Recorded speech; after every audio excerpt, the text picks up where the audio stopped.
Good afternoon, everyone, and welcome. So, it's not too good afternoon for her. It's my voice. I'm sorry, baby.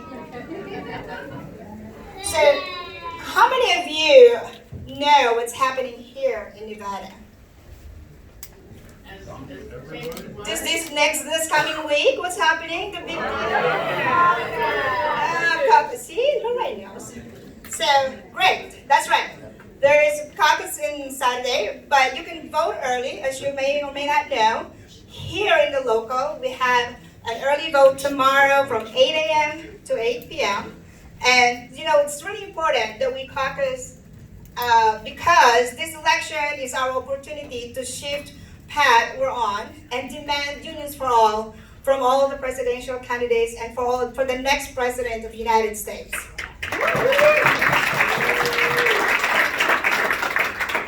Well, corporations are raking record profits while thousands of working people here in Nevada are left behind. We keep hearing that the economy is good, but for who? Right, for a few people, right? But we know that millions of Americans are struggling to make ends meet. So today, I'm excited to welcome a pro-worker candidate that understands that working families are in fight for their lives. Let's give a warm SEIU 1107 welcome to our Senator, United States Senator and Democratic presidential candidate, Elizabeth Warren!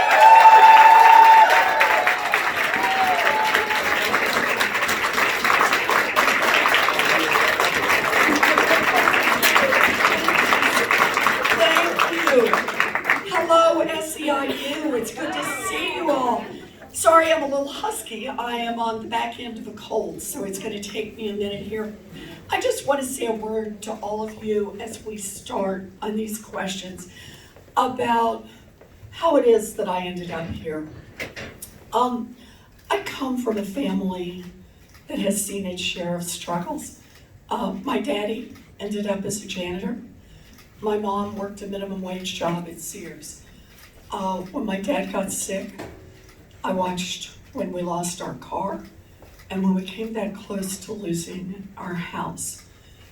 My folks didn't have an opportunity for a union. There was no union for janitors then. There was no union for people who worked in department stores. And I have spent my whole life working on a central question about why working families are struggling so hard, why America's middle class has been hollowed out, why it is that people who work every bit as hard as my folks work today find the path even rockier and even steeper, and for people of color, even rockier and even steeper. And a big part of this is unions. When we have unions, working people do better. The numbers don't lie on this. Year by year by year, from the 1930s, the 1940s, the 1950s, as union membership grows, America's middle class grows. America's working people get more benefits, they get higher wages. As the economy goes up, America's families do better. They get more of that income. And giant corporations figured this out in the late 1970s. And so they decided to turn that around by attacking unions directly. People talk about things like the offshoring of jobs. It wasn't just to lower wages, it was to break the backs of unions. And the reason for that was not just to bring down the wages in their particular companies, it was so that unions would lose power. Because if unions did not have power in our country, if they could not make their voice heard as strongly in Washington representing workers, then our government would tilt more and more and more in favor of the giant corporations, in favor of the rich, and away from working people. And that is exactly what has happened. Year by year, GDP has still gone up, the stock market has gone up since the 1980s. And year by year, the share of new income produced that goes to the top just keeps going up. And working people at best have flat wages and rising expenses for housing, for health care, for child care, to send a kid to school, and working families are caught in the squeeze. I believe 2020 is our chance to turn that around. I believe 2020 is our chance to make our voices heard and to make this government work, not just for a thin slice at the top, but to make it work for everyone. That's why I'm running for President of the United States. That's why I asked for the vote.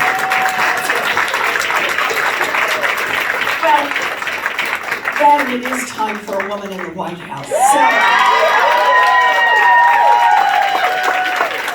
Feisty women, to get it done. All right, Thank you, great. Senator, for being here. I'm Grace Vergara Mortal, for the ones that don't know me. I'm the elected executive director of Local 1107. I was a healthcare worker at Kaiser Permanente before I became a union organizer 23 years ago. So, but before we get to questions from the audience, we want to first talk to you about our contract fights. Yes. This year, we have 13 open contracts across our union, and a new campaign to organize more than 11,000 home care workers across the state. The result of our work at the bargaining table will impact more than 17,500 workers and their families. So you joining us here at the front are bargaining teams of members from the majority of our employers and home care workers that is fighting for the right to form a union. So let's get started. If our members, please introduce yourselves one at a time, where you work, and what's at stake for you and your coworkers. So, Mimi?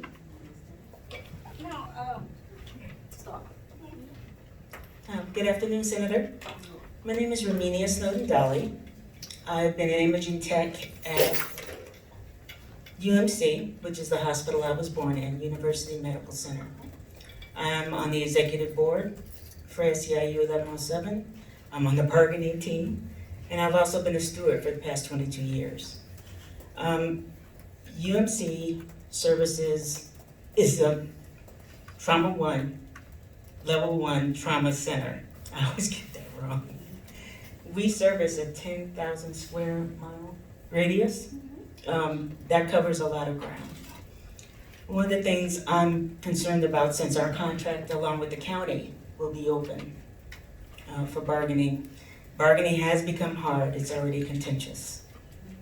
Protecting our retirement, making sure that UMC remains a public hospital rather than a private entity, and patient ratios are some of the issues that when you become president. Oh, I love this. How would you address those concerns, especially since our contract is open? So I have a really creative idea. How about if we have a Department of Labor that is on the side of labor? And NLRB that is on the side of labor. That's what it's supposed to be there for, to enforce the laws that already exist, to make sure that when you are bargaining, that all of the rights guaranteed to you under law are in fact fully respected, and that the employer on the other side understands that and understands that if they don't follow the law, there will be real consequences from that. The second part I just want to say really quickly, I hear your point about keeping public hospitals public. And part of the reason I support Medicare for All is to make sure that we get enough funding into these hospitals and have high enough reimbursement rates that our public hospitals can stay open and that our community hospitals and rural hospitals can stay open. This is crucial to communities. So it's coming at this both ways, from a labor side and from a make sure there's funding side. Good, I hope that's helpful. Good, okay. Hi, Senator Warren. My name is Yoli Rios. I'm a critical care nurse at Southern Hills Hospital. As a caring profession, we want to provide quality care to the residents of Las Vegas. And of course, as nurses and ancillaries, we want to be treated with dignity and respect. And that is one of the reasons I support unions for all. Yes, yes. You know, I want to say on this, I've been senator from Massachusetts now for one term for 6 years, and am now in my second term.